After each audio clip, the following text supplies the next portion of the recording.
กียรติยศมีมาเพราะหน้าที่อำนาจมีเพราะตำแหน่งเขาแต่งตั้งตำแหน่งหมดอำนาจหายไม่จีรังจงเสริมสร้างความดีเป็นสีตน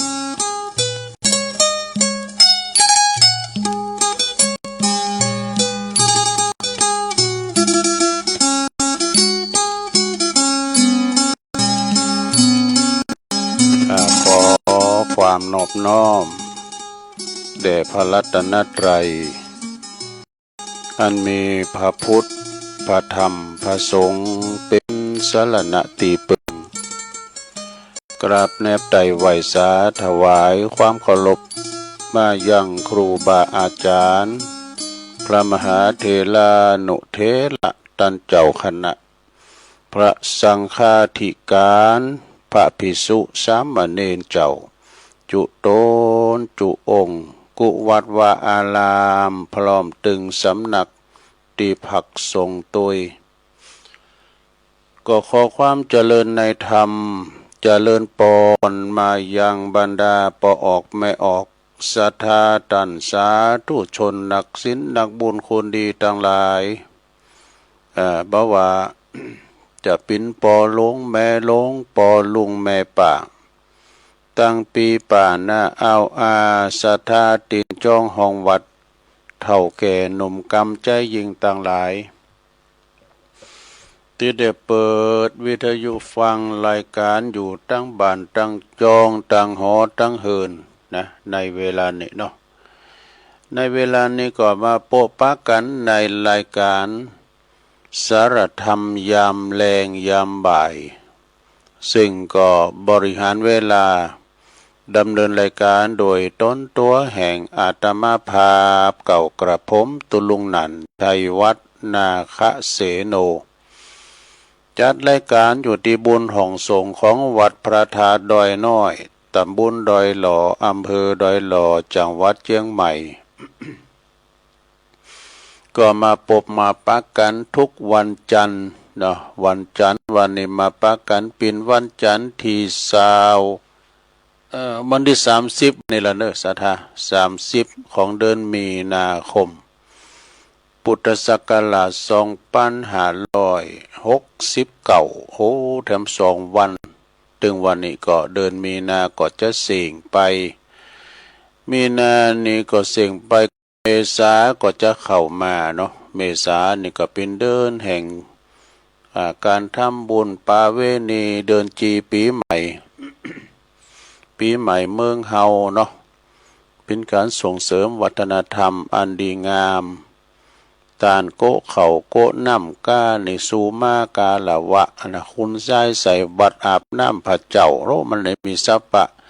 สะเก่าดำหัวผู้ลักผู้ใหญ่โปแม่เอกะพอมันเป็นวัฒนธรรมดีๆเอาไม้กำสลีไปกำต้นโพก็เก้าสลีก็อันเดียวกันนะเปิ้นก็เอาไปกำเหมือนกับกำศาสนาพระพุทธเจ้านะกำปอกำเมเฮาโตยนะเปิ้นก็มีที่มาที่ไปสิงห์นาวัดนี่ก็มีที่มาที่ไปซะนะเปิ้นก็มีประวัติเหมือนกันนะฉะนั้นก็เดินจีปีใหม่เฮาก็สมัยแต่ก่อนโอ้เปิ้นแปลงเขาแคบเขาแตนกันเต็กเขาแคบเขาแตนกันปิ้นเจ้างุ้มงามก็เลยเบิ่งนั้นสัก4-5หาหลังคาเปิ้นก็จะแปลงไอ้กำแปลงจื้อเปิ้นก็จะแปลงเตาอ่ะนะแล้วก็เอาหม้อเขาตั้งแล้วก็เอาผ้าเขาห่ม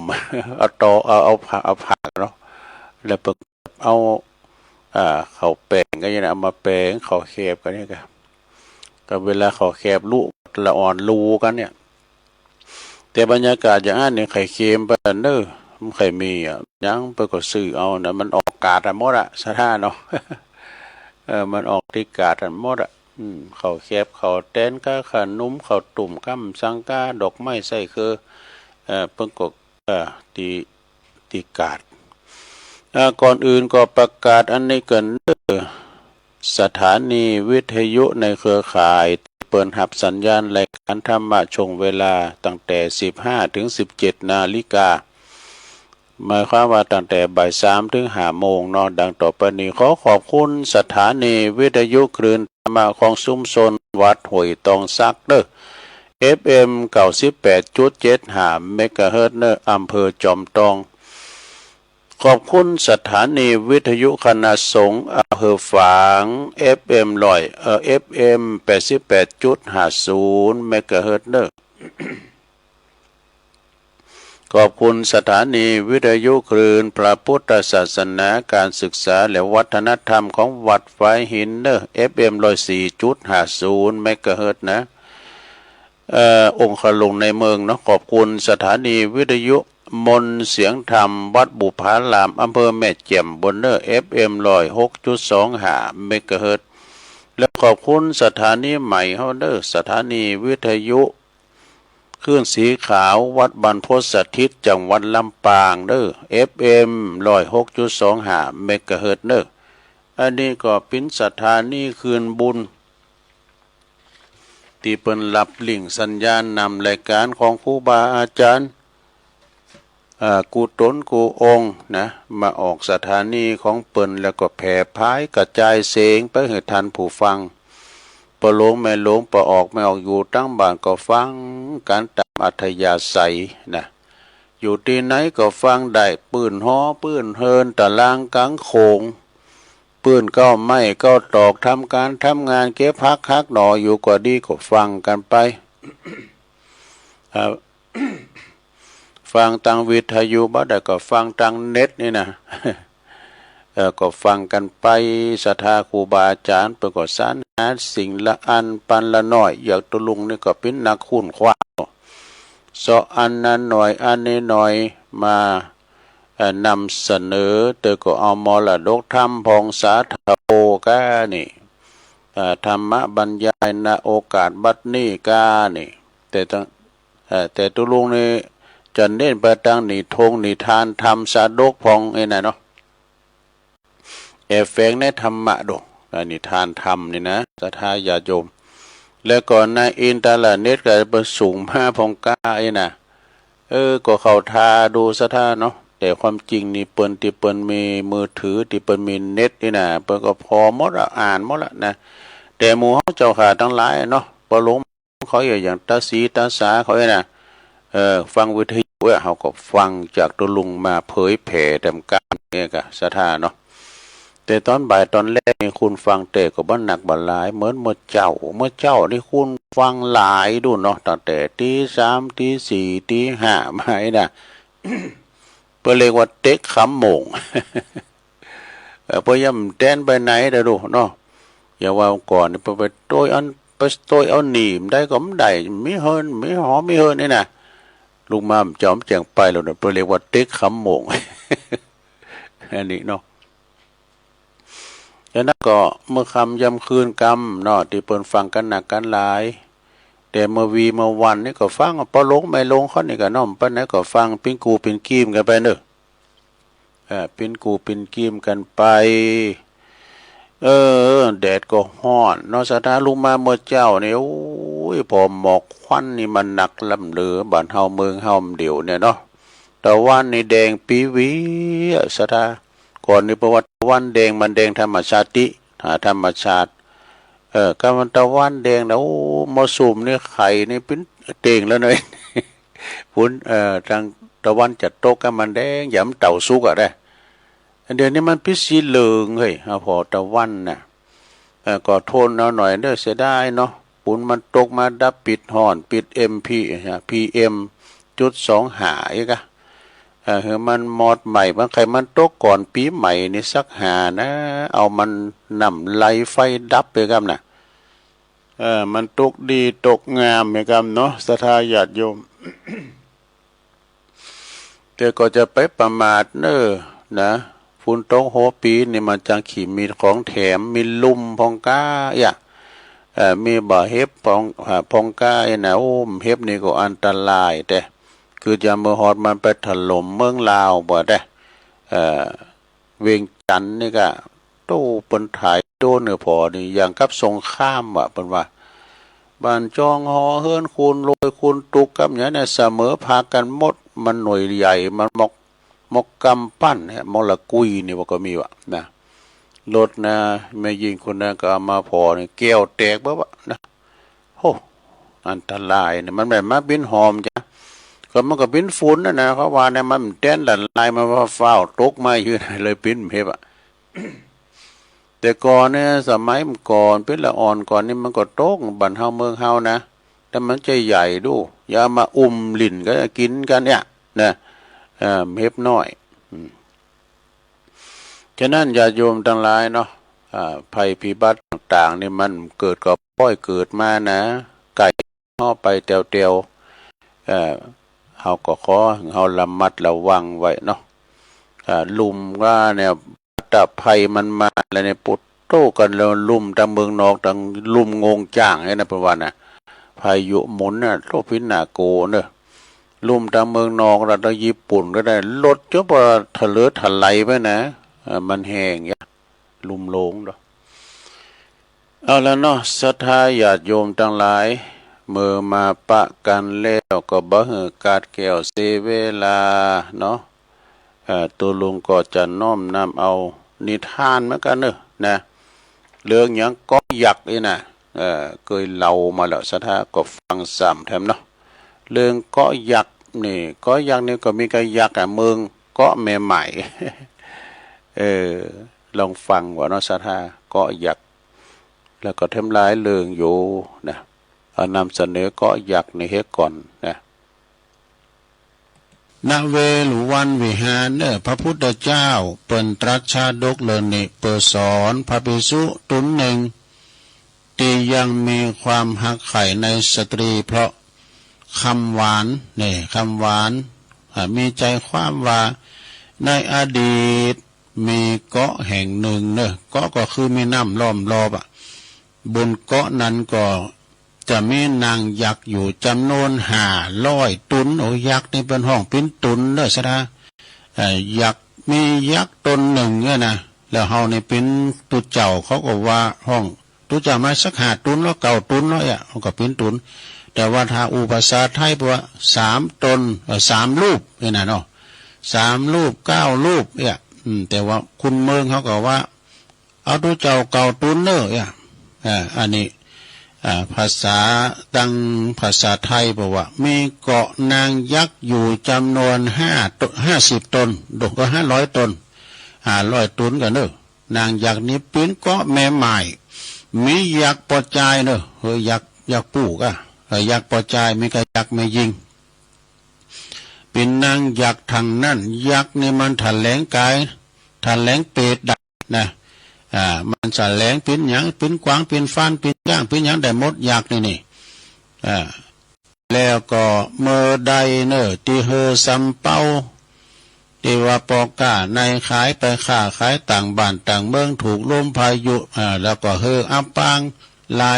ตะป่องตู้ป่องมันก็มาข้างอยู่ที่เกาะนั้นนี่นะมาอยู่ที่เกาะนั้นก็คือเกาะนางยักษ์เขาทั้งหลายเปิ้นก็จะจำแรงไปหลายเป็นมนุษย์ว่ะเนี่ยเป็นคุณแล้วก็หลอกบรรดาปอกาวานิต่างหลายไปเป็นสามีว่ะนะนางอยากต่างหลายนะแถลงโตในปุตงามหรือนั่งฟ้ากันวันปดโตโมติเปิ้นหลงไหลความงามเสียงหวานของสตรีอยากต่างหลายก็ตกเป็นลมพางมาเด้อครั้นว่าปอกข้าตั้งหลายวันนี้ตั้งหลายในกลุ่มใหม่มันมีหลายกลุ่มให้กลุ่มเก่า100มาละนะมาติดเกาะแทนแล้วกลุ่มใหม่มาท่านมาติดเกาะแถมนางอยากตั้งหลายโผเก่ามันก็จะจับเอาโผเก่าหักคอจิ้มกับน้ำพริกก็มันก็จะกินเป็นอาหารมาบ่นะรุ่นอันที่ลอยมากำก่อนนะหมูเก่านั่นเอาหมูใหม่มาแล้วเว้ยนะหมูใหม่มาแล้วลอยมาทันแล้วเอาหมูเก่าสังหารก่อนกินกันไปกินอิ่มแล้วนะมันก็แถลงกายเป็นแม่ยิงแต่ละหมูใหม่มาทันแล้วเฮ้ยหมูเฮาไอ้นะแต่เป็นแม่ยิงเนาะเมื่อว่ามาอยู่ทำวันหนึ่งโหหน้าปอกก้าเนี่ยนี่เปิ้นมีปัญญาเนี่ย โหน่ะปอก้านี่เปิ้นมาโดยกันลูกโหปอก้าวานิชนี่ก็ลวงลูกอุบายของอันนางสัตว์นางทั้งหลายเปิ้นได้กินว่าโอ้นี่มันกินนางยักษ์โน่นนี่น่ะกินเลือดข้าวคลุ้งไปติมโทบริเวณคุณทั้งหลายอาจจะบ่ฮู้แต่อันมนุษย์ผลนี่เปิ้นมีปัญญาเปิ้นรอบรู้นะโอ้อันนี้สาบกินสางสาบสางเป็นกินยักษ์เลยนะจึงบอกปอก้าวานิชในกลุ่มของตนนะหมู่เฮาทั้งหลายโปรดระมัดระวังเด้อบ่เดี๋ยวนี้เฮาอยู่ในตกอยู่ในหายนะอยู่ความอันตรายเด้อหายนะภัยรอบตัวนะบ่ได้นะตัวภัยตัวมันเด้อนะคือรักษาตัวภัยตัวมันเด้อนะบ่เดี๋ยวนี้เฮาจะไปแต่ตกลุมพางหันภัยแปลกหน้ามาจะไปเจอเด้อครับเพิ่นก็บอกหมู่กลุ่มเดียวกันเพราะว่าบ่เดี๋ยวเนี่ยเฮาอยู่ท่ามกลางเกาะนะเกาะนี่อาจจะมีอาถรรพ์อย่างใดจ้าเนี่ยขอหือทันทั้งหลายโปรดพิจารณาเด้อนี่นะปรากฏว่าเจอเพียง250คูณตานว่านี่มันมี5คูณกันนี่ปอก้าสลับเปาปอก้าวันนิดนะปอก้าซัมเปาสุมาได้ปอก้าสลับปิวไปยังบุญปอก้าซัมเปาตั้งหลายแบ่งเป็นกึ่งจำนวนถึงหมดมี500แล้วก็แถม250เจอฟังมนุษย์ผู้มีปัญญาแล้วก็มีม้าตัวหนึ่งครั้งนั้นก็มีม้าตัวหนึ่งกับบุตรพระเอกขี่ม้าขาวมาช่วยแล้วกันเนี่ยม้าตัวนี้มีนามว่าวลาหกเนี่ยวลาหกมันสามารถที่ว่าเหาะเหินเดินอากาศได้หมดนะสัทธามันหันว่านิดตั้งหลายตึงหมด250เป็นว่าตึงหมดนะว่าตึงหมดตีลอยน้ำตุ๊บป่องติดอยู่ในกองของนางยักษ์มาวันละ6มันก็ห้องออกไปเนาะไผอยากรอดตายไผอยากจะไปอยู่ที่สุขสบายไผจะไปเหือมันโปนภัยพิบัตินี่ก็มาเกาะเฮาเด้อนะมาเกาะเฮานี่ตึงหางตึงโตตึงหยังตึงขุนตึงแขงตึงขาหมายความว่าไปจี้ใส่โตมาเวลา6นั่นก็ดึงติดดึงตกปานไหนวะปรากฏว่าวานิชปอก้าตั้ง250ก็ปากันที่เจอฟังมานพหนุ่มนะก็ปากันหลูบล้ามตามด้วยกันไปเป็นกึ่งแบ่งกึ่งคูละ250ก็ไปเอามือไปแตะเอาไปต่อกันไปมาเวลา6ก็ปรากฏว่าพร้อมกันแล้วบ่หมู่ทั้งหลายจำปูนละไปจะไปก็มาเด้อเข้าใจโว้ยรถจะออกแล้วจะเหาะแล้วปรากฏว่า250นั่นไปหมู่ที่ไปก็ติดตามลามด้วยไปมาวันละ6ก็เหาะขึ้นเดินบนอากาศปาคุณวานิชปอก้าวานิช250ลอยละล่องลอยออกจากทะเลออกจากเกาะหายนะเกาะนางยักษ์ไปอยู่ในเขตที่ฝั่งที่มหาสมุทรที่ปลอดภัยอย่างสบายนี่พ้นเคราะห์แล้วทีนี้วานิชตั้งหลายหัมษา250คนที่ตกอยู่ที่บ่เจอฟังนะที่โหดื้อโหล้านเป็นว่าหยังก็ฟังกรรมก็ปรากฏว่าปอก้าวานิชตั้ง250ติดข้างอยู่ที่ก้อนกลายเป็นอาหารของนางยักษ์ไปหมดตายหมดซะละปอก้าซัมเปาตั้งหลายก็เลยถูกนางยักษ์จับกินเป็นอาหารก็เลยเสี่ยงชีวิตกันไปหมดนะในกาลต่อมาวานิชตึง250คูณนั้น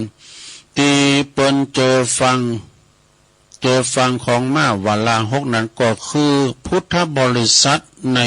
กาลบัดนี้แหละก็เหมือนพุทธบริษัทเฮาเนี่ยกะนะอุบาสกอุบาสิกาเฮาเนี่ยส่วนมาวันละ6นั้นก็คือองค์พระตถาคตนั่นเองข้อคิดเรื่องนี้เปิ้นก็หือคติว่าเมื่อหลับฟังอย่างแล้วควรใจสติไตรตรองกรรมกรรมจาของผู้อื่นให้ดีจบสาธาญาติโยมอันนี้จะไปโหดดื้อโหดลั่นในโลกเด้อ ฟังกันลูกหลานว่าฮือก็ฟังไว้ โหนาทีก็ลูกหลานก็จะฟังพ่อฟังแม่เนาะเดินมาครับตลับปัดกันนะพ่อแม่นี่โดนลูกสอนนะลูกสอนนะนางเอ๋ยมาพอลายเนี่ยเราอีมันจะฮือหางไอ้แม่ มันสอนเป็นลายเนี่ยลายอย่างลายอันนั้นก็ลายโทรศัพท์นะเรายังมีเวลาอยู่เอาแถมเลิงเนาะสดาญาติโยมอะไรแถมเลิงหนึ่งรู้เขารู้เรานี่เมตตาชาดกหูเขาหูเฮานะเมืองสาวัตถีเนี่ยกันในเมืองสาวัตถีพระภิกษุรูปหนึ่งเอาผ่าของพระอุปัชฌายะคือพระติโบสถ์หือนะพระติโบสถ์หือต้นไปเลยว่าพระอุปัชฌาย์ไปทำถุงเท้าปดโทโดยบ่ได้รับอนุญาตเพราะเกิดว่าเป็นของคุ้นเคยกันคนคุ้นเคยกันวิสาสาปรมายาติความคุ้นเคยเป็นญาติอย่างยิ่งแต่อันนี้มันเอาผ่าครูบาอาจารย์ไปปานทำแป้งถุงเท้านะเมื่อว่าอาจารย์โห่แล้วก็เขียนเตี้ยฟาดเนี่ยมัดมันนะพระตถาคตจึงตรัสชาดกเรื่องในสอนให้หูจักว่าผู้ใดเป็นมิตรผู้ใดเป็นสัตรูความว่าในอดีตพระตถาคตเจ้านั้นเกิดมาในตระกูลพราหมณ์ณแคว้นกาสิรัตเมื่อเจริญวัยยานาบานจำเริญวัยยานากาบานเคยมาก็ได้ออกไปบวชเป็นฤาษีไปบวชเป็นฤาษีอยู่ในป่าบำเพ็ญปาละเมจนสำเร็จฌานก็มีลูกศิษย์ลูกหาเยอะแยะมากมายมาเห็นที่สำนักของเปิ่นในกาลต่อมาลูกศิษย์ผู้หนึ่งถูกจ้างตีเลงมาตั้งแต่เล็กๆตั้งแต่น้อยเย็บบทตัวจ้างยับจนตายวะลูกศิษย์เขาเปิ่นจ้างนี่เพื่อมันได้โขดได้เกตเนี่ยมันโขดมันเกตมันก็นาทำเหมือนมันเขตเนี่ย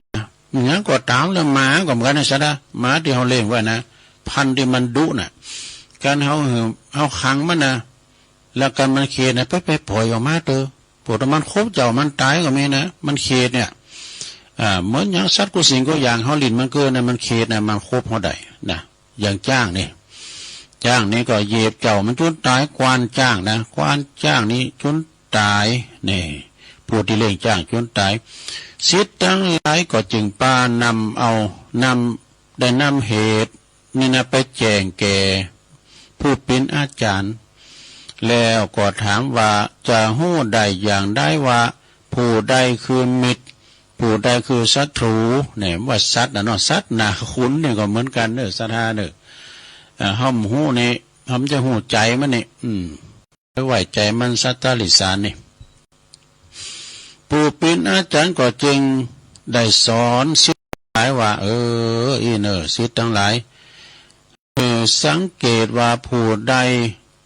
ตีทาทางเป็นเป็นปฏิปักษ์เนี่ยปักก็คือตรงข้ามกับเฮานะมาเดียวกับเจ้าผู้ใดที่เป็นปฏิปักษ์เจ้าคือพอหน้าโดยแล้วใบย้อมมองหน้าเนี่ยมันลบหน้าลบตาอีกซะนะมันใบย้อมซบหน้าซบตากับเฮาคนนอกสายตาก็ประสบหน้าซบตาเฮาพูดว่าจะไพเราะแล้วก็ยังบักตอบนั่นก็คือศัตรูนี่อันนี้นะสระมิตรเทมเนอะไม่ใช่มิตรแท้มิตรเทมในกาลต่อมาลูกจ้างนั้นก็คือนะลูกจ้างนั้นก็คือพระอุปัชฌาย์ดูฤาษีผู้เลี้ยงดูนั้นก็คือภิกษุผู้เป็นศิษย์ฤาษีผู้เป็นอาจารย์ก็คือองค์พระตถาคตนั่นเองนี่ขอคิดเรื่องนี้เป็นหือคติว่าผู้มีปัญญายอมหู้ใดว่าผู้ใดคือมิตรและก็ศัตรูผู้ใดคือมิตรแท้ผู้ใดคือมิตรเทียมนี่การไปปะมิตรแต่ก็โจรไปเนาะไปตีสิ่งที่เป็นมังกรเป็นมงคลไปกินไปทานไปวัดไปวาอย่างเนาะการ มันแต่นี่ก็ป้าไปบ่เขาไปลักไปจุกนะไปซอลักซอจุกลักยกหายยกไส้ไปกลางตุงกลางหน้าไอ้น่ะไปลักไก่มาบ่ายไปกินเหล้าไปใส่บ่ไอ้ก็จะว่าไปปูนนะซะนะแต่นั่นก็ฝากฟังไว้เนาะผู้มีปัญญายอมหูว่าผู้ใดคือมิตรแท้และก็ศัตรูนะจบลงไปศรัทธาญาติโยมทั้งหลายนิทานกล่อมได้เอามานำเสนอศรัทธาได้ฟังกันไปเนาะก็เป็นนิทานก็มาในชาดกเป็นในธรรมเหมือนกันเด้อศรัทธาเด้อนิทานแต่ละเรื่องนี่ก็เป็นในธรรมนำมาเสนอศรัทธาได้ฟังกันไปแก่ห้อนไปเนาะเดี๋ยวนี้มันอากาศมันห้อนก็ฟังกันไปแปลงใจจุ่มแปลงใจเย็นจะไปใจห้อนจะไปใจเห็นใจป๊อดแถมคติธรรมหนึ่งเด้อศรัทธาแถมคติธรรมหนึ่งนะเปิ้นก็บอกว่ามาในอินเทอร์เน็ตเนอะไผเป็นกูชีวิตที่แต่จริงของเฮาเนี่ยไผผ่องนะแต่ว่าปอแม่บัดใจเนี่ยแปลว่าข้อหนึ่งแปลว่าเป็นปอก่อมใจเป็นแม่ก่อมใจเป็นสามีกาภริยาลูกเต่าหรือเปิ้นก็บัดใจสักคนบัดแล้วไผเป็นกูชีวิตเฮาเฮียเปิ้นถามไว้นะและแปลว่าข้อที่สองว่ากูชีวิตเฮาที่แท้จริงก็คือร่างกายของเฮานั่นเองเนี่ยมันเฮาเกิดมันมาเนาะเฮาก็อยู่ด้วยมันกายกับใจเนี่ยแยกกันบ่ได้กายกับใจนี่แยกกันบ่ได้คู่ชีวิตที่แท้จริงก็คือร่างกายของเฮานั่นเองนะ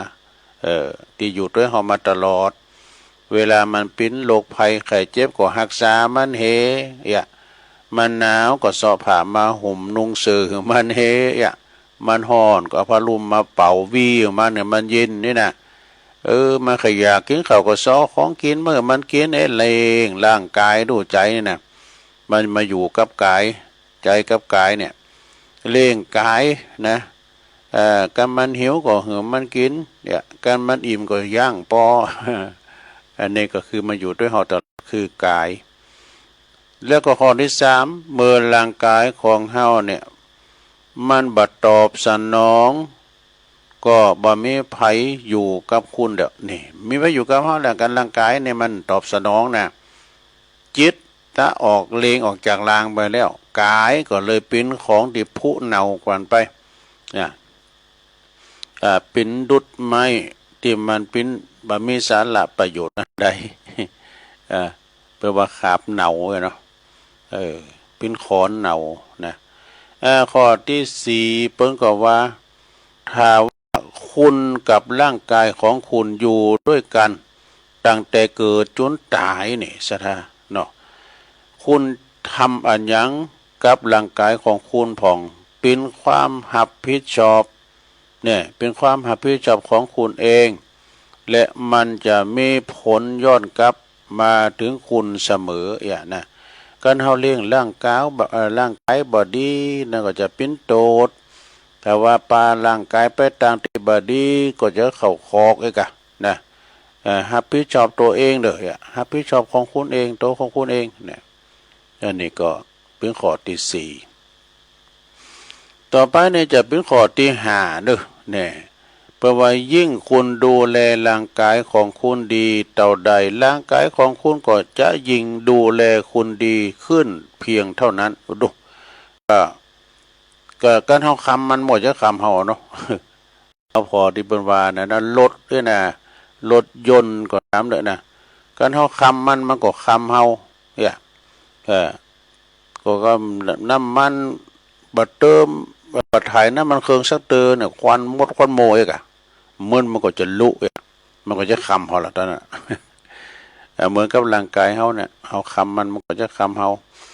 เวลามันเจ็บป่วยเมื่อไข้ก็สอหายุกยามามันกินเนี่ยมันหิวก็สอหาเนี่ยขออาหารมามันกินนะต่อไปข้อที่หกเด้อลูกคุณกินอันยังคุณทำอันยัง ตีทำให้ร่างกายอยู่ในสภาพที่ฟิตที่แข็งแรงไอ้เนาะคุณจัดการกับความเครียดอย่างใดเนี่ยคุณเหือฟังแล้วคุณเหือการพักผ่อนแก่มันมากเพียงใดทั้งหมดนี้เป็นตัวตัดสินเนี่ยเป็นตัวตัดสินว่าร่างกายของคุณจะตอบสนองอย่างใดเนี่ยแต่เอาเนี่ยก็อย่างเป็นว่าเนาะคุณเถ่านี่ยิงหามเหมือนยิงอยู่นะไปเยอะนะไปเยอะเนื้อก็ยังไปเยอะอยู่อ่ะนะคักการคักงานแล้วต่อไปเป็นข้อที่7เนี่ยจงจำไว้ว่าร่างกายของคุณเป็นสิ่งตีถาวรนะเป็นสิ่งตีถาวรแห่งเดียวเท่านั้นที่คุณจะอยู่อาศัย เฮาอาศัยดูเปิ้นว่าเฮินเฮาหรือว่าศาลาเนี่ยเป็นที่พักอาศัยดูร่างกายของเฮาเปิ้นเปรียบเหมือนศาลาที่พักอาศัยว่าเฮาอยู่ในศาลาเนี่ยศาลาไผศาลามันเนี่ยอย่างศาลาเฮาเนี่ยมันลุมันเก่ามันปุโตมันโผปติ๊กๆน่ะก็เหมือนร่างกายของเฮาเนี่ยมันทรุดโทรมด้วยโรคภัยไข้เจ็บมาลุมเล่า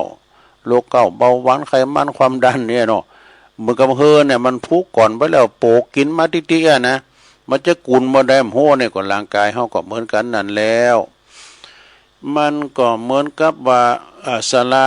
แปลว่าใจเป็นนายกายเป็นเบาร่างกายแปลว่าชีวิตเหมือนการเดินทางนี่ร่างกายเหมือนที่อยู่ที่อาศัยเนี่ยศาลาเหมือนกับที่พักชั่วครั้งชั่วคราวเหมือนกับร่างกายเฮาเนี่ยจะอยู่ถึงไหนมั่วนะข้อที่8ร่างกายของคุณก็คือทรัพย์สินหนี้สินซึ่งจะบ่มีภัยมาลมแชร์ได้เลยนี่ข้อ8นะ ต่อไปเป็นข้อที่9ร่างกายของคุณก็คือความรับผิดชอบของคุณเองของตัวคุณเองเพราะคุณคือคู่ชีวิตที่แท้จริงของมัน เฮานี่เป็นหมอใหญ่ในตัวเฮานะสถาเป็นคู่ในตัวเฮาความเจ็บป่วยเมื่อยไข้ที่ไหนเจ็บที่ไหนเฮาฮู้คนเดียวอ่ะคนอื่นจะฮู้ด้วยดูนี่เวลาว่าเฮาไปที่หมอนะหมอจะถามว่าเพิ่นจะถามอาการเฮาเป็นจะฮือพองไอ้น่ะเจ็บหัว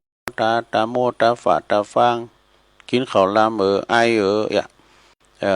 แข้งขาเป็นจะได้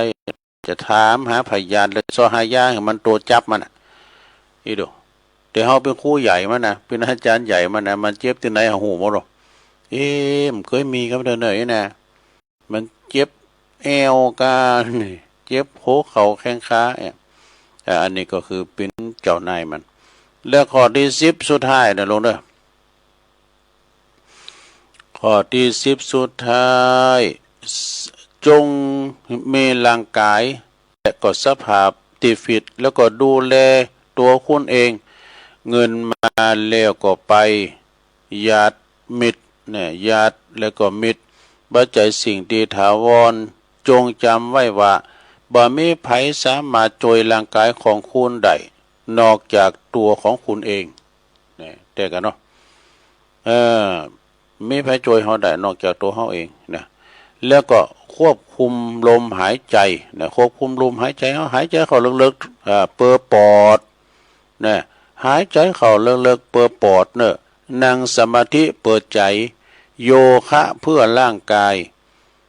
การเดินเปิดหัวใจเนอะอาหารดีๆ อาหารดีๆเพื่อลำไส้ความคิดที่ดีเปิดจิตวิญญาณกรรมดีเพื่อโลกจบสถา กรรมดีเปิดโลกจบพอดี ขอบคุณโยมยุพินหอปีหน่อยสูงมาเนอะนี่นะหน้าศาลากลางเอามาทบทวนความจำอีกกรรมหนึ่งอีกกันเนาะศรัทธาญาติโยมทั้งหลาย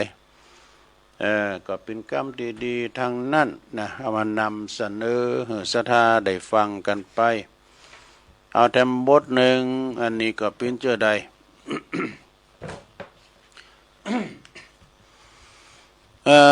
อันนี้เป็นคติเหมือนกันเด้อ เปิ้นอยู่อย่างเป็นสุขนะอยู่อย่างเป็นสุขอยู่จะได้คือทำให้มากก็คือทำความดีเนี่ยทำความดีนี่เป็นอย่างก็ห้ามไปเบียดเบียนไผนั่นแล้วเนาะเปิ้นมีการมีงานการจังหวัดการบ้านการงานงานปล่อยงานศพงานสาก็ไปช่วยเปิ้นถือว่าเขาทำความดีน่ะเปิ้นตกทุกข์ได้ยากก็ไปช่วยเหลือสงเคราะห์อนุเคราะห์เปิ้นถือว่าเป็นความดีของเฮาล่ะนะทำให้มากคือทำความดีมีให้มากก็คือมีน้ำใจเนอะน้ำใจนี่ปุตโตน้ำบ่อน้ำคลองยังเป็นรองน้ำใจน้ำไหนๆก็ยังไม่จะชื่อว่าเป็นน้ำใจน้ำใจของเฮานี่มันมีคุณค่าเวลาเปิ้นถูกอุทกภัยน้ำท่วมไฟไหม้ก็ภัยธรรมชาติเอาไปช่วยเปิ้นก็คือน้ำใจนะน้ำใจสู่น้ำท่วมเนาะน้ำใจสู่น้ำท่วมมีดงแล้วก็ให้มากก็คือให้อภัยนักก็คืออภัยเนี่ยนะโอ้ยอภัยนี่อันนี้นี่มันสวนกระแสเหมือนกันเนอะบางทีนี่ก็เปิ้นได้มาคำขาลาวีเฮาก้าผลสุดท้ายมาเฮาหืออภัยอันนี้ปดโตอันนี้เป็นการต้านที่เหนือที่สุดคืออภัยทานเนี่ยนะเปิ้นว่าอย่างก็จังมันเตอะเปิ้นเยอะอย่างก็จังมันเตอะนะจังมันเตอะก็คือหืออภัยมันลืมหือใดก็คือลืมความแค้นเนาะสมัยเป็นละอ่อนก็สมัยเฒ่ามาก็นะไปทำอย่างว่าก็แค้นนะแล้วก็จำให้แม่นคือจำบุญคุณคนบุญคุณคนนี่จะไปลืมแต้ซะทา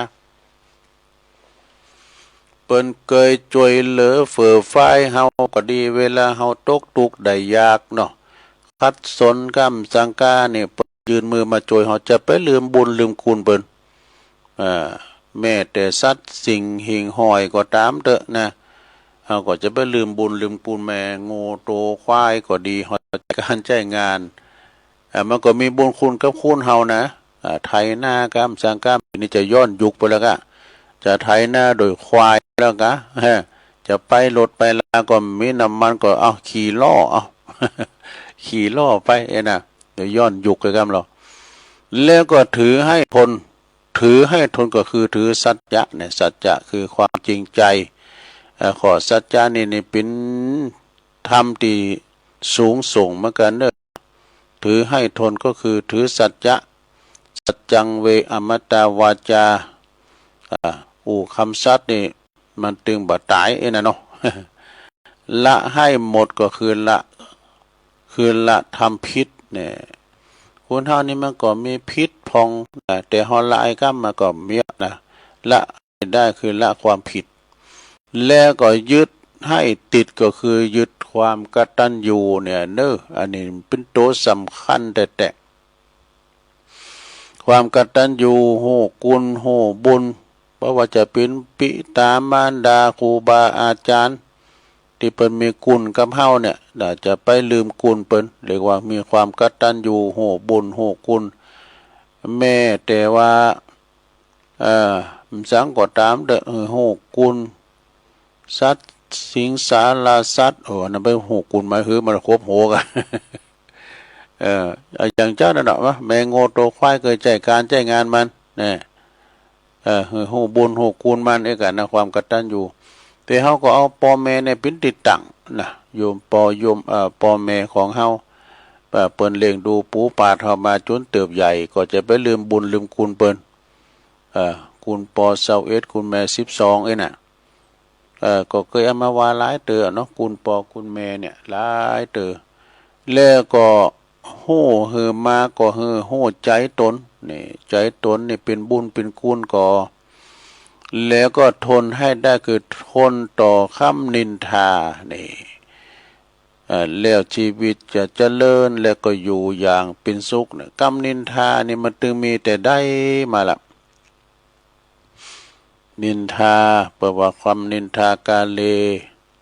ก็เป็นนั่นโลกธรรมอย่างหนึ่งนะทั้ง8อย่าง โลกธรรมมันกูกันเปิ้นว่ามี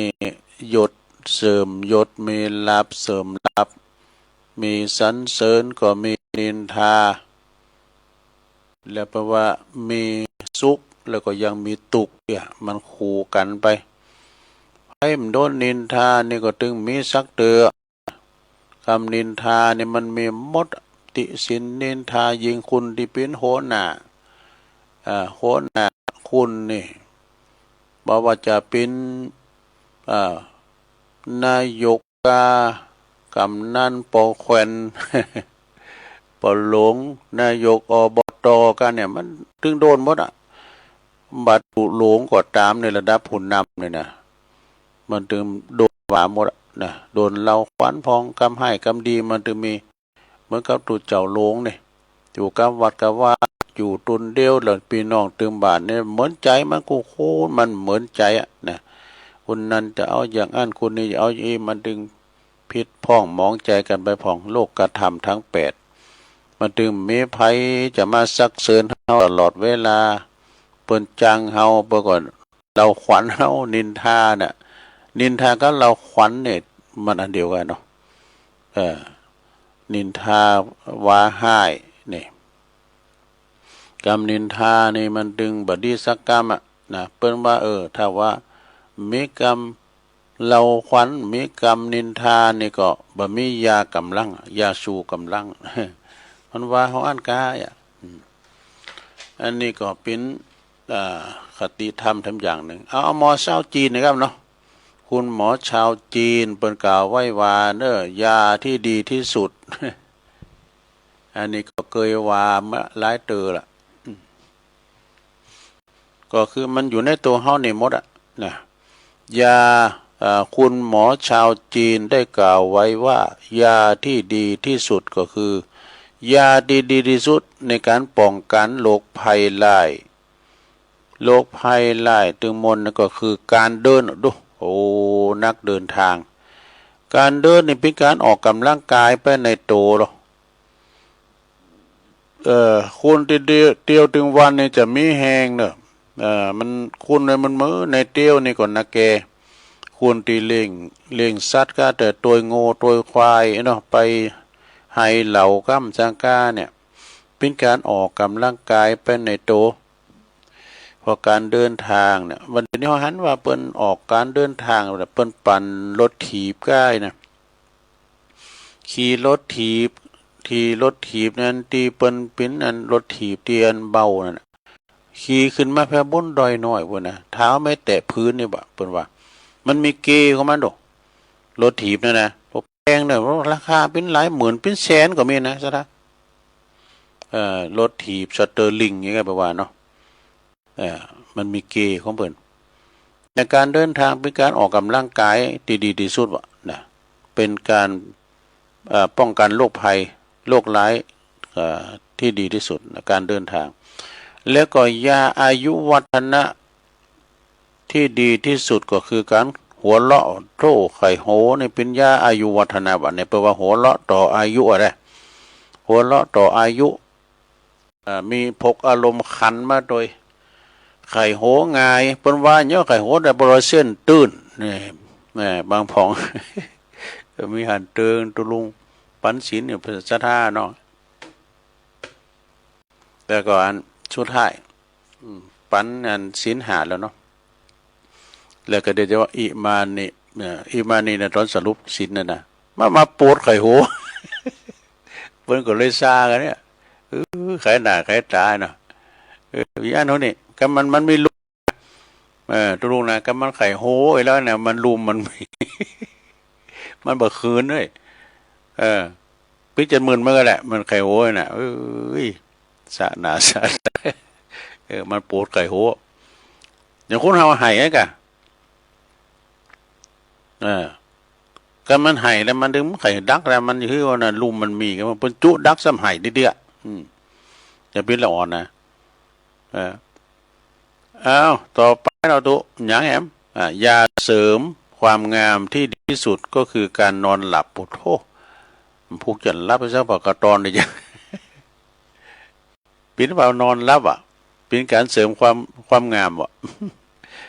อันนี้สามารถเจ้าจีนบนนะหมอเจ้าจีนบ่แอมขอนึกว่ายาชูกำลังที่ดีที่สุดก็คือการแช่เท้าด้วยน้ำอุ่นนะเอาเท้าในแช่น้ำอุ่นวะรู้แล้วก็ยาป้องกันโรคกระเพาะอาหารที่ดีที่สุดก็คือการคลึงท้องรูปต้องรูปต้องวะอันนี้มึนละนี่4 กันยา63ละโด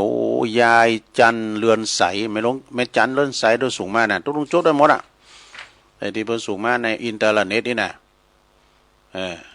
ก็สูงมากก็อ่านไป7 ดี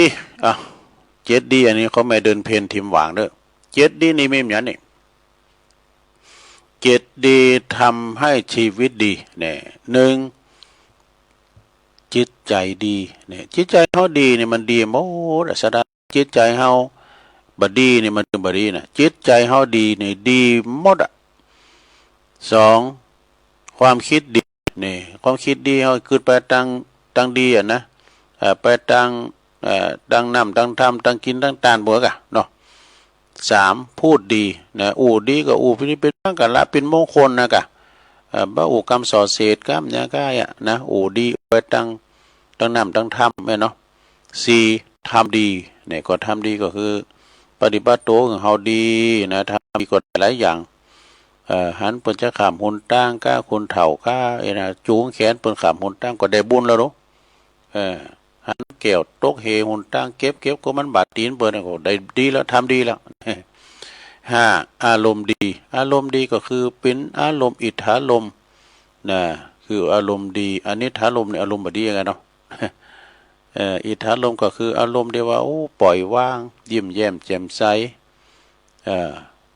จิตใจลื่นเริงเนาะข้อที่6คบคนดีนี่คบคนดีเป็นกัลยาณมิตรกัลยาณธรรมนี่คบคนดีเป็นสีแก่ตนและสุดท้ายข้อที่7แบ่งปันดีนี่แบ่งปันน้ำใจกันเนาะสดาแบ่งปันเฮามีหยังก็แบ่งปันเพิ่นนะที่เพิ่นมีเฮาก็แบ่งปันเพิ่นและเวลาเดี๋ยวนี้ยุคน้ำมันขาดแคลนในอย่างลุงวานนะถ้าเป็นตั้งเดียวกันก็ไปตัวกันแบ่งปันน้ำใจเรียกว่าเพิ่นว่าทางเดียวกันไปด้วยกันประหยัดน้ำมันแบ่งปันน้ำใจไปทำงานไปทางเดียวกันนะไปด้วยกันทุกวันเนาะเติมน้ำมันเปิ้นพองเอารถเฮาไปก็ประมาณ500นี่มันอยู่แล้วฉะนั้นก็แบ่งปันน้ำใจกันไปทางเดียวกันเนาะอันนี้ก็เพิ่งขอคิดเนาะเล็กๆน้อยๆมานำเสนอศรัทธาญาติโยมทั้งหลายได้ฟังกันเนาะก็เดี๋ยวในตอนที่2ในตุลุงก็จะเอาในอินเทอร์เน็ตเนาะในมือถือเดี๋ยวนี้ปิดไว้อยู่แล้วก็จะเอาเรานิทานธรรมแถมเนาะนิทานธรรมตอน2ก็คือ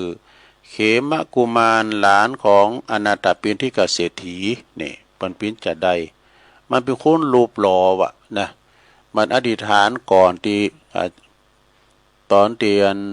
สมัยพระพุทธเจ้ากัสสปะเนี่ยแล้วเกิดมานับจาเป็นคนรูปหล่อรูปงามไปหันก่อนลงไหลก็เดี๋ยวถาฟังในตอน2เด้อศรัทธาอันนี้ตุลุงก็จะพักอย่างไอ้กำหนึ่งก่อนเนาะนั่งมือก็เจ็บหลังเจ็บแอวเดี๋ยวยกใหญ่ใครตีกำเนาะเดี๋ยวเจนเดี๋ยวซ้ายเจริญปอนกันเลย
เอาแล้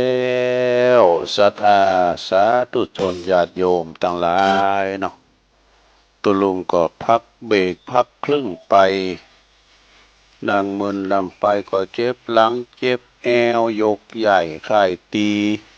เตียวไปเตียวมายืดสินยืดสายแล้วก็มานั่งอู่กันต่อในชั่วโมงที่สองเนอะนะขณะนี้ท่านทั้งหลายก็กำลังฟังรายการสารธรรมยามบ่ายยามแลงนะดำเนินรายการโดยต้นตัวแห่งอาตมาภาพตุลุงยองเนาะมานังอู่นังจาเวลาขณะนี้16:07 4 โมงกับ7 นาทีเนอะสัทธาญาติโยมทั้งหลายยามมาอีนนี่ก็ยังห้อนอยู่อากาศนะอากาศหมอก3 โมง 4 โมงบ่ายมานี่ก็ยังรุนแรงอยู่อากาศมันก็ห้อนจะไปออกแดดล่ำไปสะทาเนาะโอ้อินดูเปิ่นติเปิ่นติการทำงานกลางแดดกลางแจ้งเนี่ยฝุ่นตกกาฟ้าห้องกานี่แดดกาเนี่ยก็ทำไปอยู่ติ๊กติ๊กก็แล้วร่างกายของเฮาที่มันอยู่กับเฮานะ ยำเจ้าว่าเนาะไว้อยู่ด้วยเฮามาตลอดรู้ขมใจเมขมใจปอขมใจเมขมใจพิวันร่างกายของก็คือเฮาใจใส่มันเอง ใจใส่มันอยากเข้ามันกินมันฮอนก็เอาพัดลมมาเป่าค่ะมันหนาวก็ห่มผ้ามัน อันนี้เป็นคติธรรมก็ญาติโยมก็จะไม่ลืมเด้อประเดี๋ยวนี้ก็หน้าการหน้างานหน้าโบสถ์หน้าเป็กเนาะศรัทธา หลายวัดหลายว่าที่เปิ้นโบสถ์เปิ้นเป็กกันนะวัดพระพุทธบาทตากผ้าตำบลมากอกอำเภอป่าซางนี่พระอารามหลวงนี่เปิ้นโบสถ์ตั้งแต่27มาแล้ววะนะจะไปสิกหาลาเปดกันวันที่12 เมษายนละอ่อนได้แอวปีใหม่อยู่ลูก โอ้อันนั้นเปิ้นแห่ลูกแก้วเนี่ยเปิ้นมีไม้แขะกันลากันเนาะโอ้เปิ้นแต่งองค์ทรงเคิงกันน่ะนะเหมือนกับเจ้าชายสิทธัตถะหนีออกโบสถ์เป็นการท่องเที่ยวตลอดนะก่อนนี้ก็จะมีท่านผู้ว่าราชการมาเปิดงานกระโดดปิ้นประธานอันนี้มีหลายตีเนาะการโบสถ์การปล่อยสางห้องกานี่ปล่อยบทเนนตีวัดแต่ละวัดเป็นตัดกันขึ้นมาก็มีที่วัดอันปุ่นทำเนาะวัดอันดอนชัยนะในตำบลยางครามอันนั้นปรากฏจะบทว่าหนึ่งมั้งเนี่ยนะเหมือนว่ามีอยู่20 ปลายเลยได้ยินไพว่ามีอยู่20 ปลายแล้วก็ตีศูนย์ปฏิบัติธรรมอำเภอดอยหล่ออันนี้เป็นธรรมกายนะเป็นโบสถ์มันมีอยู่40 ปลายกันแล้วก็ตีจะโบสถ์ตีตำบลตีตุลุงเขาอยู่ในตามกุปีเนี่ยโบสถ์ที่บนวัดพระธาตุดอยน้อยเนี่ยแล้วอ่อนกิ้วเนี่ยปีในใหญ่ฐานปฏิวัติดงป่าหวายวัดอรัญญาวาสดงป่าหวายก็มีเมตตาธรรมอาจารย์พระครูวิพัฒน์วรคุณเนาะแล้วก็ท่านอาจารย์ท่านปลัดวณิสยามมหิทธิโกเลขารองเจ้าคณะอำเภอตุปีฟุกเขาเนี่ยเป็นปะหนุ่มตูน้อยเป็นว่าเป็นนั่นองค์วิทยากรตัวเอกะนะตุปีมากเขาเนี่ยแล้วก็มีเมตตาธรรมหลวงพ่อพระครูธุกิจจันนันก็เป็นอุปชาท่านอาจารย์พระครูอภิวัฒนวิกรมรองเจ้าคณะอำเภอดอยหล่อก็จะจัดสรรหาองค์วิทยากรมาถวายความหูนะเป็นวันไปก่อน1 ถึง 7 วันนะมีลูกหลานมาโบสถ์อยู่60นะถามตุปีมากของเจ้าเลขาแปลว่ามี66ก็66 ตุนนะก็ด้วยมากก็ลูกจากบนดอยมาน่ะลงเอ้ยเปิ้นมาโบสถ์ให้จำเตก็ตนที่ว่าเปิ้นพร้อมก็จะโบสถ์ต่อเห็นหนังสือตัวเอกะบทก็บทฟรีเห็นก็เห็นฟรีกินก็กินฟรีนี่นะ ก็ในวันผูกนี่ก็จะบวชนาก่อนจะปงผมโกนผมกัน แล้วก็วันที่1ก็จะได้บวชกันเป็นการต่อไปเนาะศรัทธาญาติโยมถ้ามีงานบวชที่ไหนก็ปากันไปเนาะส่งเสริมเป็นศาสนทายาทไปเป็นเจ้าภาพก็อีกเป็นเจ้าภาพสิ่งหนึ่งสิ่งใดก็เป็นเจ้าภาพผ่าก้ามสังกะอันนี้อาจารย์หมอเนอะพระปลัดชื่อมันแต้มสังก็ลืมไปนะเป็นพระปลัดกันลูกแล้วก็ตุลุงก็ห้องว่าอาจารย์หมอเองเป็นคนไทยโอ้เป็นเจ้ามือใหญ่เนอะนี่นะบาทกาวีกาผ่ากาเนี่ย2-3 ปีแล้วเป็นเจ้าภาพหมดบาทก็บาทใหม่นะผ่าก็เป็นผ่าไตใหม่เปิดก็เป็นเจ้าภาพไปเนาะศรัทธาญาติโยมนะวันที่1เด้อเปิ้นจะโบสถ์ลูกหลานเปิ้นพ่อแม่ไปอยู่บนดอยเปิ้นมาได้ก็เป็นหยังก็เอาคุณตั้งพื้นลาพอน่ะเป็นพ่อเป็นแม่เตียนไป มันมันจุนน่ะเนาะมันจุนแบบมาก่อนน้ำมันก็มีขายกะลุงอยากนะแต่ความจริงนี่พี่น้องตำบลดอยนี่ตามที่มาพอในบางปีนี่ที่เขามานะมาใจหาลูกหาหลานเขาไงนะโฟวินก็เนอะบุรุษพระเจ้าธรรมดาเนอะลงเนอะขี่โฟวินมาก็เนี่ยมันจะเคยบินนะขี่โฟวิน ฟังดีๆเนี่ยศรัทธาญาติโยมเนาะแต่นั้นก็ไก่ที่ไหนก็ไปเนอะศรัทธาโบสถ์ก็มีหลายตีหรอกงานโบสถ์งานปอยเนี่ยโอ้หายอยากลูกหลานบ้านเฮามีเฮามีเฮาก็เป็นเจ้าภาพลูกหลานคนอื่นไปก็ได้บุญมันก็ได้8กับกันเด้อแล้วตอนนี้ไปจะเอานี่มาตั้งไว้แล้วนะนิทานเรื่องเขมกุมารซึ่งเป็นหลานของต่างอนาถบิณฑิกษัตริย์มหาเศรษฐีปิ้นจะได้ลองฟังผ่อนเด้อนี้นะแล้วเปิ้นขี่ไป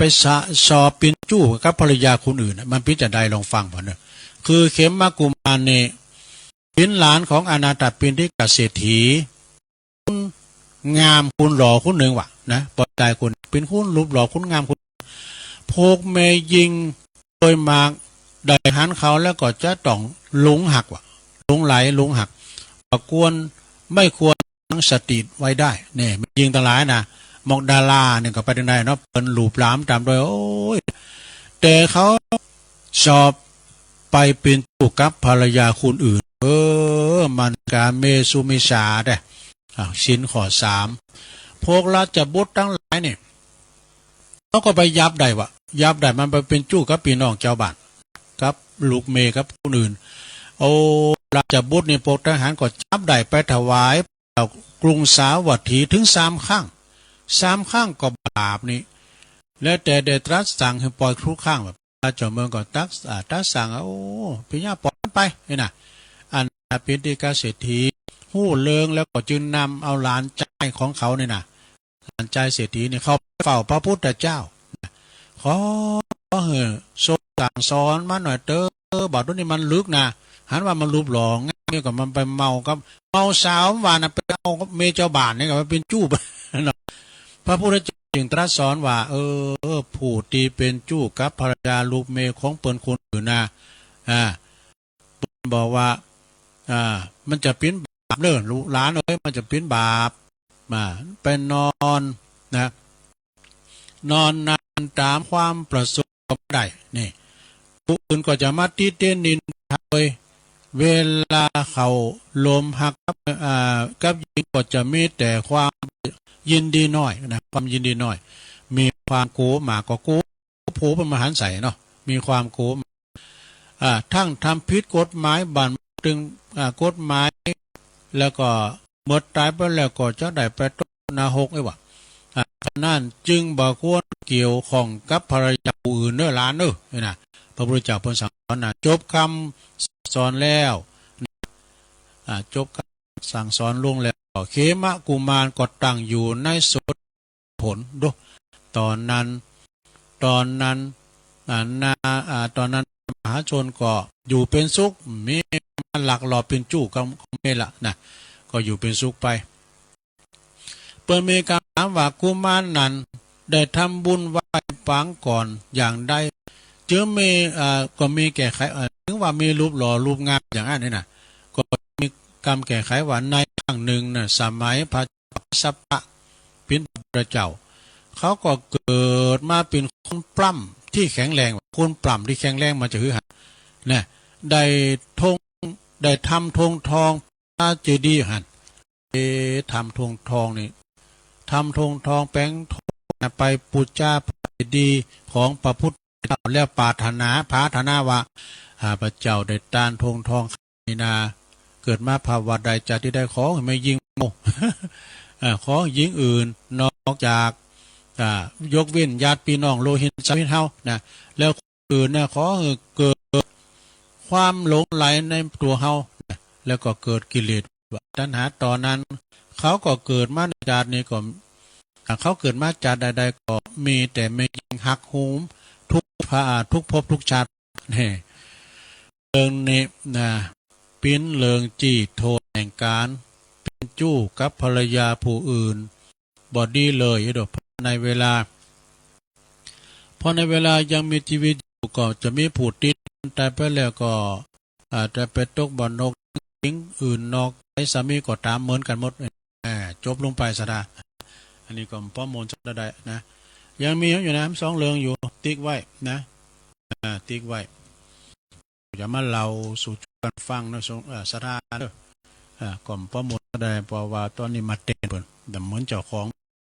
ตามกูเตือนในวันนี่ตุลุงโอโดตุปียี่เสียงจากวัดใหม่เชตวัน แต่ตุปียี่เสียงตุปีโอเนี่ยปนใจใส่ดูแลครูบาวังเนี่ยนะปนใจใส่ดูแลวังพระเถรใหญ่อันนี้ก็เป็นบุญเนอะคือว่าลูกศิษย์ลูกหานะเปิ้นก็อยู่พี่น้องไตโดตุปีโอเนี่ยมันแต่มาต่อนะสดาญาโยมจารแล้วหลังอาจจะได้เป็นปอบสู่กันอยู่ต่างถิ่นต่างแดนก็ได้มาใจใส่กันนะสดานะเนี่ยกำใจบุญแต่เดี๋ยวได้มาปบมาปะกันนะสดาญาโยมทั้งหลายนะเรื่องต่อไปนะนิทานธรรมเรื่องพระอรหันต์ย่านสัตว์นะคือย่านพี่ใจลองฟังบ่นะมีนิทานแถมเรื่องหนึ่งมีคนโกหกคนหนึ่งนะมีคนขี้จุนะคือเป็นสวาตุเจ้ามันเป็นจุอ่ะอยู่ในบรรณาศาลาไก่เขานะเปิ้นพักอยู่ในบรรณาศาลาไก่เชิงเขาหลังจากคือข้างหลังก็จะมีเก้าไม่ให้หรือว่าเก้าไซต้นใหญ่ต้นหนึ่งนะเจ้าไซนี่ก็มีหากอย่างเลิกลงไปในปืนดินถ้าไผมาหนิมนี่นะไปชั้นนี่สาธุจักตัวนี้ก็ที่โกหกนี่นะคนโกหกนี่ก็ถือเอาบาทจีวรนะแล้วก็บอกกับทายกว่าท่านไปก่อนเถอะนะเดี๋ยวเขาจะด้วยหลังไอ้นะท่านไปก่อนส่วนวัดตนนะก็เจ้าขืนไปก็ไม่ให้วะแล้วก็ลุงมาตั้งหากไม่ให้ว่าไปคอยอยู่ท่าแถบประตูบ้านโอ้มันก็ศักดิ์สิทธิ์เหมือนกันเนอะทายกนั้นภายหลังก็โอ้มาเตียวมาจัดมือเนี่ยเป็นว่าพระคุณเจ้ามาทาอยู่หน้าบ้านพี่ก่อนแล้ววะดูโอ้ศักดิ์สิทธิ์แต่กันเนาะดำดินไปจ้ะลุงมันตั้งหากไม่ให้วะนะทายกดันภายหลังถามว่าท่านมาจากไหนนี่ท่านยังว่าโวยนี่นะคุณโกหกนั่นก็จึงบอกว่าสัมมาณะนี่อาตมาเนาะมันเอาผ้าห่มเลิงปกหรอกอาตมานี่มาทางไหนก็คือมาทางไต่ก็ได้มาได้ตามปรารถนาเลยนะมาตามได้ปรารถนาแล้วก็ยังมีครั้งหนึ่งนะมีครั้งนั้นมีบุรุษผู้หันผู้หนึ่งเนะมาไปพิจารณาหูว่าโอ้คุณโกหกในลุงต่างหากไม่ใส่หากไม่ให้เฮ้ยนะมาต่างหากไม่ให้บุรุษนั้นก็เลยเข้าไปเต็ดนั้นหากไม่ให้วะเต็ดหากไม่ให้เหลือไว้หน่อยเดียวเหลือไว้หน่อยหนึ่งวะคุณโกหกนั้นก็บ่ฮู้ก็ลุงมาตามหากไม่กันเนาะปลดตัวหากไม่ยังมาขาด คุณโกหกก็ตกลงไปเสวยทุกขเวทนาปีนั้นหมากหนัก เป็นมาแตะหากใหม่มันได้หย่อนแข้งหย่อนขาลูกก็เลยลุดตกลงไปได้รับทุกขเวทนาเจ็บป่วยนะทำอย่างนี้เรียกว่าปาปิจชะตานะมีใจปรารถนาปิ้นบาปบ่ควรแก่ภิกษุนึกอันหนึ่งความมักมากแล้วก็ความเบาหู้จักประมาณอัดว่าเป็นปรารถนาตั้งบาปนี่เพราะว่าเหตุนั้นพระพุทธเจ้าจึงทรงเทศนาแก่ภิกษุทั้งหลายว่าจะรับประทานอาหารเหือหู้อัธยาศัยของทายกผู้ให้เนอะนะเปิ้นเป็นคุณแบบไหนคุณลำคุณรวยคุณปันคุณลากหยากันเอาพิจารณาบอกคุณลากหยาก็คุณไปกดยะลาบนี้นะบางกลางก็จะมอกแกงแค่คุณลากหยาก็จะจ้อพักปังเนาะรับไปแล้วกันหลงอัธยาศัยของทายกหนึ่งเนอะแล้วก็ผู้เหือหู้ซึ่งทุทายธรรมน้อยมากหนึ่งเนี่ยผู้จัดต้านนักต้านหน่อยก็มั่วพอประมาณแล้วก็หือหู้ประมาณในการก็ควรแก่คนหนึ่งเนี่ยมันหันแก่ตัวอย่างตุลุงวามคำนะกะโอ้ปนโยโกต่อขันตูมาเนาะอันนี้เอามักเลยปวดตัวใบตักตัววันนี้ปวดแกงให้ถอมันมาให้หนาตักเดี๋ยวเบิ่มโถเล่นเอาก็เปิ้นก็กินมันก็ลุ่มจะว่าตัวหมักอันนี้เห็นแก่กินนะแล้วก็หูอัตยาของทายกนั้นตัวเนอะคือหูเขาจะมากหรือน้อยหรือว่าหน่อยนะอย่างลากจานนี่ปรากฏว่าหน่อยพองอ่ะนะถ้าเขาจะมากรับเพียงเล็กน้อยแต่พ่อควรนะแต่ถ้าเขาน้อยเขาก็หับเอาแต่พ่อควรเหมือนกันหู้ซึ่งวัตถุทายทานทายธรรมนั้นนะถ้าว่าเฮาฮับถ้าว่าอันของมันมีเนาะแต่น้อยของมันมีนักรับแต่น้อยคือชั้นแต่น้อยเนี่ยกันนะชั้นแต่น้อยแล้วถ้าของไม่น้อยได้รับก็รับมากพอสมควรนี่เนอะชั้นแต่พอควรอย่างนี้เรียกว่าอภิชตะยินดีน้อยปรารถนาน้อยความยินดีน้อยความปรารถนาน้อยนี่เป็นปัจจัยทั้งสี่นี่เป็นตียินดีสายของทายกทายิกาทั้งปวงเนอะมันจะว่าเปิ้นเอามาดึงลำรถก็มดเอามดนะคือมักน้อยสันโดษหน่อยจะเป็นตีหักขลุมถือสายของศรัทธาญาติโยมนะแล้วก็ยังลาบสักการะให้เจริญมากขึ้นทายกตีบ่เริ่มใสก็จะเริ่มใสแต่เฮาพอสมควรนี่นะเอาก็ได้เหมือนกันอาจจะโยกหืออาตมาเมื่อก่อนพิยังอาตมาเอาไปหือเปิ้นที่เปิ้นกักตัวเนอะนี่นะไอ้ไปอย่างนึงเนาะทายกที่เริ่มใสแล้วก็จะเริ่มใสยิ่งขึ้นนะโดยความยินดีมักน้อยสันโดษปรารถนาน้อยของพระภิกษุที่รับทายทานนั่นเองจบสัตยาโยมทั้งหลาย อันนี้เรื่องกินเรื่องตาลเนาะสัตจบลงไปเรื่องกินเรื่องตาลศรัทธาญาติโยมทั้งหลายคุณทุดิบเนี่ยเนอะศรัทธาญาติโยมทั้งหลายปิณนิทานธรรมก็มีข้อคิดก็มีเราสู่จู้กันฟังไปอันนี้จะเป็นคำกรกันผู้สูงวัยไก่ฝังนี่นะ อย่างตุลุงเขาเนี่ยกะเพิ่นว่าเนี่ยเพิ่นว่า อันนี้คนดอยนกยุงเนี่ยนี่นะคนดอยนกยุงฝากมานะ ก็ลองฟังพอเพิ่นว่าวันเวลาจะพาวัยเข้าใกล้ฝั่งสุขภาพและกำลังจะถดถอยใจเคยร้อนก็ถ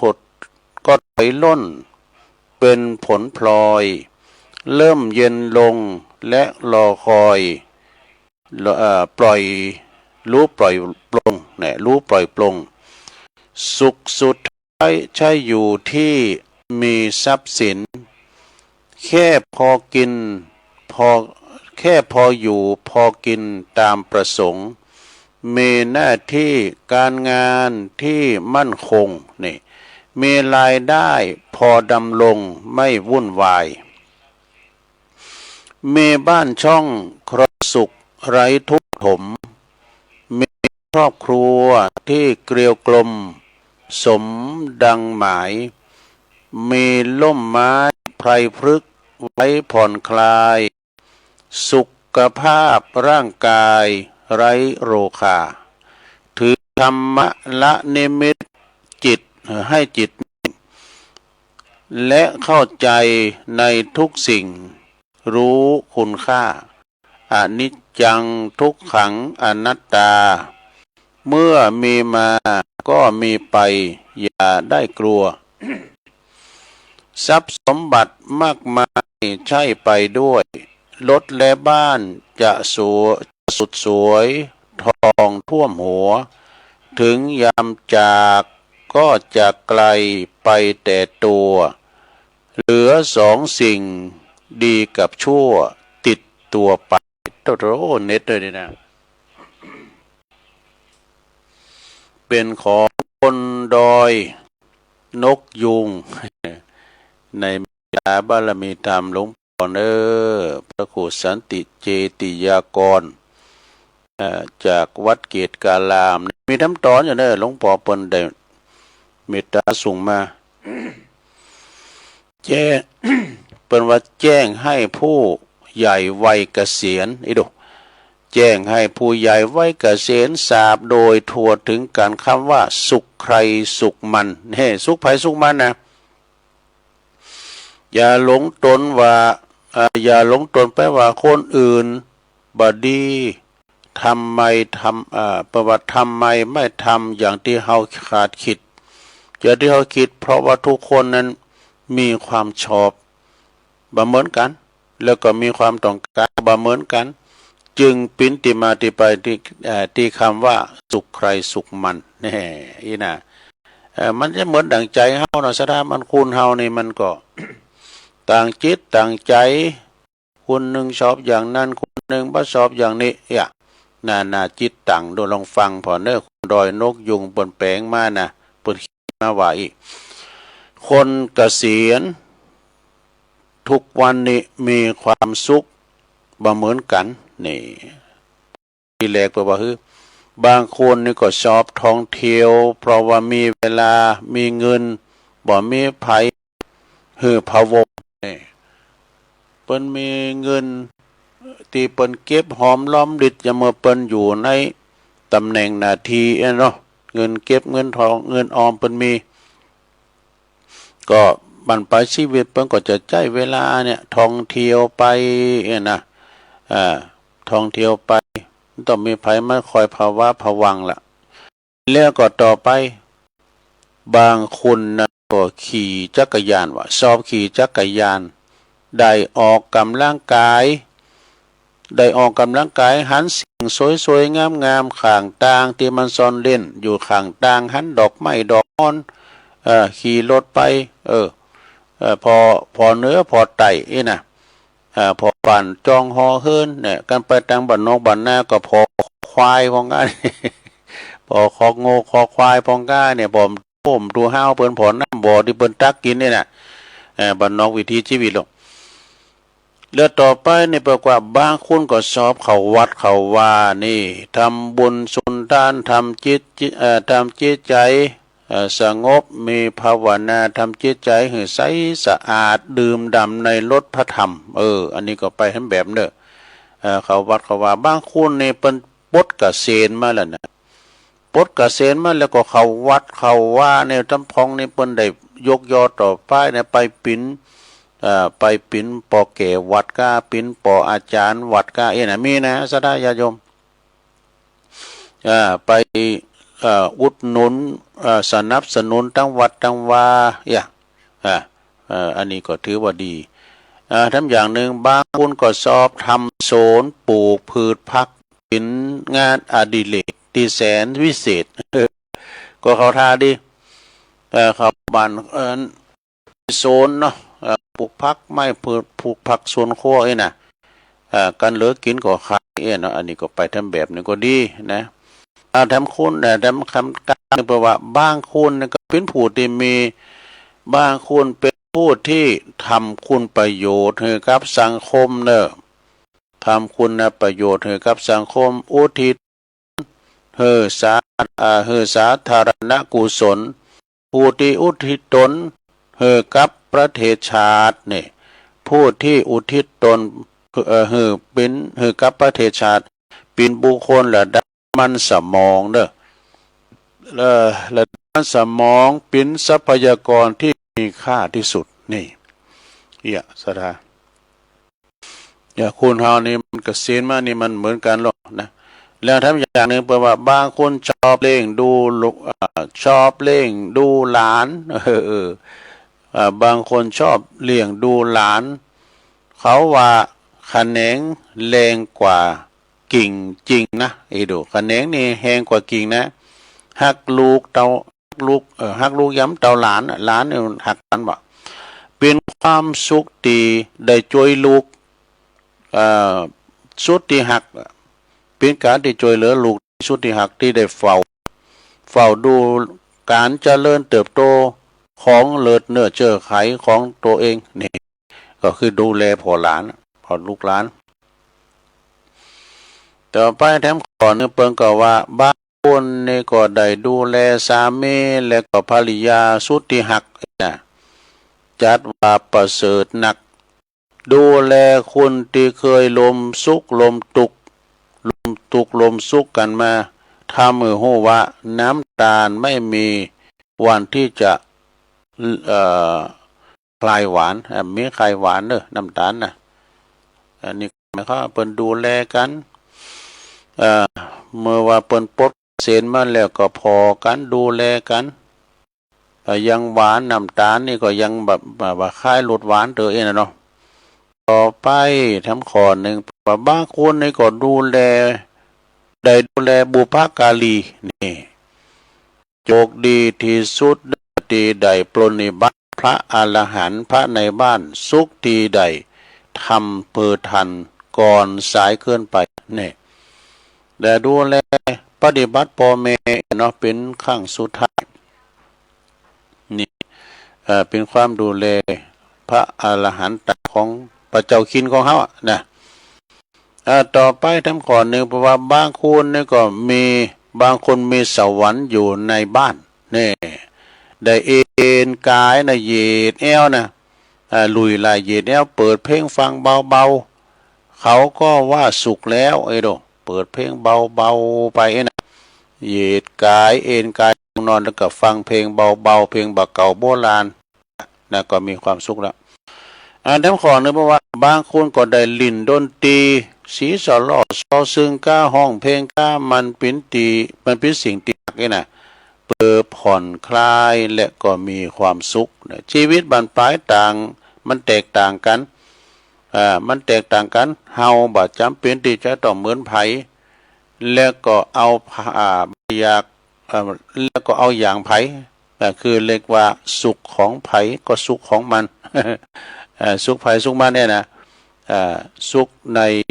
ตีสิ่งที่เราทำนี่อันนี้ก็จบลงไปเนาะขอกราบขอบคุณ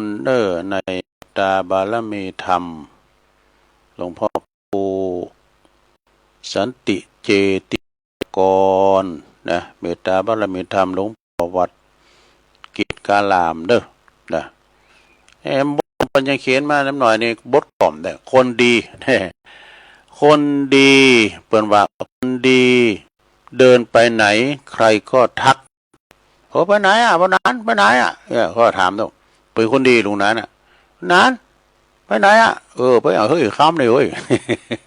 มันจะว่าร้านเราตองนี่ครับคนดีไปที่ไหนเปิดกดตักเนอะคนดีมีคนหักไผก็สนนี่ไผก็สนเปิ่นหักเปิ่นหูมดอกคนดีแม่ตกอับจนเนี่ยมีคนช่วยเหลือนะคนดีเนี่ยอีดูมันเนี่ยคนดีแม่จะจนก็มีกินเนี่ยเปิ่นช่วยเหลือดูนะช่วยเหลือ คนดีไปที่ไหนเขาก็จุยนี่คนดีอยู่ที่ไหนพระก็หันนี่พระก็เห็นคนดีอยู่ที่ไหนก็เยือกเย็นคนเย็นอยู่ที่ไหนก็ร้อนพระใจสมคนเย็นอยู่ที่ไหนก็สบายคนทั้งหลายอยากสบายต้องทำดีเราขอทานเด้อนี่นะอธิบายก็ยาวเหมือนกันเด้อในเมตตาบารมีธรรมนะหลวงปอพระครูสันติเจติยากรนะพระพุทธเข้มหลายอยู่นะสดาญาโยมเนาะเรื่องโรคภัยไข้เจ็บก็มีมีหลายอย่างอันนี้เนี่ยสิ่งที่อยากฝากถึงผู้สูงอายุอยู่แล้วก็ลูกหลานเนี่ยมีข้อหนึ่งจำไว้ว่าความบ่สบายบางอย่างบ่ใจโลกแหน่ไม่ใจโลกนะแต่ก็เขากึดไปเองสองอย่าไปโกอย่าตกใจไปกับผลสุขภาพหรือโฆษณาชวนเชื่อจะไม่เจอมันเนี่ยเดี๋ยวนี้มันแปลงแต่หมดนะสามสิ่งสำคัญที่สุดของลูกหลานก็คือบัจจัยแค่ป้าปอแม่ไปโรงพยาบาลนะแต่คือป้าเดินเล่นพองออกป้าออกแดดพองเนี่ยป้าไปกินข้าวนอกบ้านพองโจนอูดคุยบ่อยๆนี่อันนี้ก็ความดีของลูกหลานความแก่ไม่เป็นศัตรูแต่การหยุดนิ่งบัดทำมาอย่างเลยต่างหากก็คือศัตรูที่แท้จริงนี่ถูกฐานมีสุขภาพแข็งแรงอีโดนะเพิ่มมีหน่อยนึงแง่คิดอยากนักพยาบาลเนาะพยาบาลว่าหนึ่งวัยชราเริ่มต้นที่อายุ60 ปีไปสิ้นสุดถึง80 ปีโอ้พอดีกับลุงมันหลายปีอยู่แล้วนะพอดีอยู่กัน60 ปีนี่ขึ้นแทนแล้วนะขึ้นแทนยังสวเนี่ยได้รับเบี้ยสีแล้วนี่600สองวัยชราตอนปลายหรือวัยชราลึกนี่นะถึง80ถึง90 ปีกันดูโอ้สำยืนยาวสามอายุยืนยาวหลัง90 ปีจนถึงวาระสุดท้ายของชีวิตเนี่ยขอมา90 ปีแต่เด้อเนาะ90 ปีแล้วมันจะว่านอนติดสลีตีนอนติดผาเสือผมจะนะเตียวใดไปปิ้นเนี่ยกะเนาะปัญหาหลักของผู้สูงวัยอายุก็คือความโดดเดี่ยวเนอะนี่ความโดดเดี่ยวนี่นะความโดดเดี่ยวเดียวดายนะบ่อยครั้งเปิ้นว่าคู่ชีวิตบ่ได้แก่ไปพร้อมกันสักกรรมมักจะมีคนหนึ่งจากไปก่อนบางทีก็ปอมันพองบางทีก็เมมันพองก็เลยอยู่คนเดียวเดียวมันจะเกิดตึงหาเนาะสมัยแต่ก่อนก็เข่งบ่าเข่งไหลกันปิ้นกูโพโตแม่กันมีลูกมีเต่าลูกเต่าก็พอและดูแลลูกเขาเดี๋ยวนี้เฮาโดดเดี่ยวดายเนี่ยเฒ่าเอ้ยอยู่ที่ไหนเดี๋ยวเนี่ยจะถามให้เนาะมาเขาฝันมองรู้เนาะเมื่อเลิศตามลำพังก็หู้สึกว่าตัวเองนี่เป็นภาระของลูกหลานแท้ก้ายนะดังนั้นที่สำคัญก็คืออย่าตัดขาดจากเพื่อนนี่ไปเด็ดขาดจากเพื่อนเนอะโทรศัพท์มากันพองคนเฒ่ามีโทรศัพท์ก็ต้องพยายามไปพบปะว่ะคุยกันต่อกันเสมอบ่หือตัวเองเนี่ยกลายเป็นภาระของคนรุ่นหลัง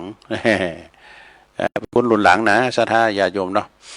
เปิ้นว่ามีคำแนะนำส่วนตัวเนอะเนี่ยหมอเปิ้นว่าอย่าสูญเสียการควบคุมชีวิตเนี่ยตัวเองเนี่ยก็หมายถึง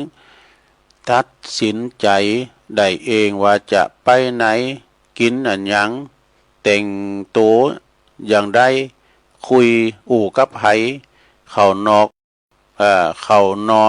อนเวลาไหนอ่านหนังสือหยังใจเวลาวางทำหยังจะอยู่ที่ไหนดู เนี่ยคือเข้าใจตัวเก่าเปิดถาเพื่อว่าเพราะถาทำสิ่งเหล่านี้ใดสิ่งเหล่านี้บ้าใดนะบ้าใดอีกแล้วนะเปิ้นก็ว่าคุณจะกลายเป็นคนที่อยู่ยากและก็เป็นภาระต่อผู้อื่นดูวินวินเลียมไหมเนาะเช็คสับเปียเคยกล่าวไว้ว่าข้าพเจ้ามีความสุขเสมอเพราะข้าพเจ้าไม่คาดหวังสิ่งอะไรจากใครนี่เป็นปิโตของตัวเองการรอคอยทำให้ทุกเสมอเนี่ยการรอคอยเนี่ยเป็นความทุกข์เป็นความตุกเสมอว่าทุกปัญหาที่มันมีทางออกว่านอกจากความตายเท่านั้นเนี่ยที่มันมีทางออกนะมันถึงตายเหมือนกันหมดนะก่อนจะตอบโต้ให้หายใจลึกๆ ก่อนที่จะตอบโต้นะคือหายใจเขาลึกๆก่อนจะคือฟังก่อนจะวิจารณ์คือมองตัวเองนะก่อนจะเขียนคิดก่อนจะทำลายก็ยอมรับนี่ก่อนที่จะตายก็ใจชีวิตสวยงามที่สุดเท่าที่จะทำได้นี่หลายอยู่ในสระนะแล้วเพิ่งก็ว่าทั้งในว่าความสัมพันธ์ที่ดีที่สุดใจกับคุณที่สมบูรณ์แบบแต่กับคุณที่เห็นหูจะใช้ชีวิตอย่างน่าสนใจอย่างงดงามนี่พอหันขอบกพร่องของคนอื่นได้แต่ก็ชื่นชมข้อดีของเขาเป็นจบแล้วกันนะเดินเลื่อนไปตัวหน่อยหลายอยู่เหมือนกันเด้ออันนี้ก็คือเป็นข้อคิดที่ดีเด้อที่เมตตาบารมีธรรมคนดอยนกยุงหลวงพ่อเปิ้นได้ส่งมานะแต่ได้ส่งมาตุลุงก็เอามาอธิบายเนาะหลวงพ่อวัดเกตกาลาในตัวเมืองเชียงใหม่พุ่นเนอเอามาศรัทธาได้ฟังแถมอีกกันเนาะเดี๋ยวประหลวงสุเมธนั่นก็เนาะแกเก่านี่เปิ้นจะเอาอันนี้มาวานะเดี๋ยวจะเอาตุลุงทามาวามครับตุลุงทาเปิ้นอู่ถึงวันเก่ากองนะพี่จะได้ลองฟังก่อนเด้อแล้วเปิดก็เป็นคนไทยใหญ่กำลังมาอยู่ใหม่ตอนนี้ก็มีเสียงเข้ามาหลายผู้หลายท่านวันนี้ก็มีโยมตักมาบอกว่าที่บ้านเนี่ยมีคนตายเสร็จแล้วเปิดก็เป็นคนไทยใหญ่กำลังมาอยู่ใหม่ตอนนี้ก็ล่มเสียหายตายเสียจากไปปรึกษาปุจจานก็ว่าต้องเอาไว้4 คืนเพราะมันจนวันเสียวันเก่ากองวันสะปะสะปื้นสตางค์ปืนก่อมมีอันนี้คือเหตุผลหนึ่งที่ตั้งเหนือเฮาไปถือกันบ่จ่องบ่ใจนะวันเสียก็คือเสียเงินเสียคำนะคนปืนบ่มีจะเอาที่ไหนมาเลี้ยงมาดูไปถามปู่จานถามผู้เจ้าก็บอกว่าบ่ได้เอามันได้ถ้าเอากรรมปู่จานเอากรรมผู้เจ้าบางตนที่หันแค่ได้มีมันก็คือเอาไว้เป็นปีว่ามันได้สตางค์ปู่จานไปเป็นปู่จานก็ไม่ใช่ไปเป็นบ่ได้ก็ได้สตางค์อยู่ผู้เจ้าไป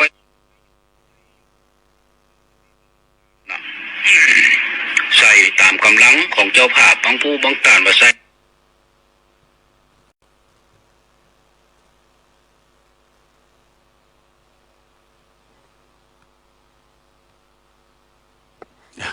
สะดุดไปแล้วตุลุงทาเลย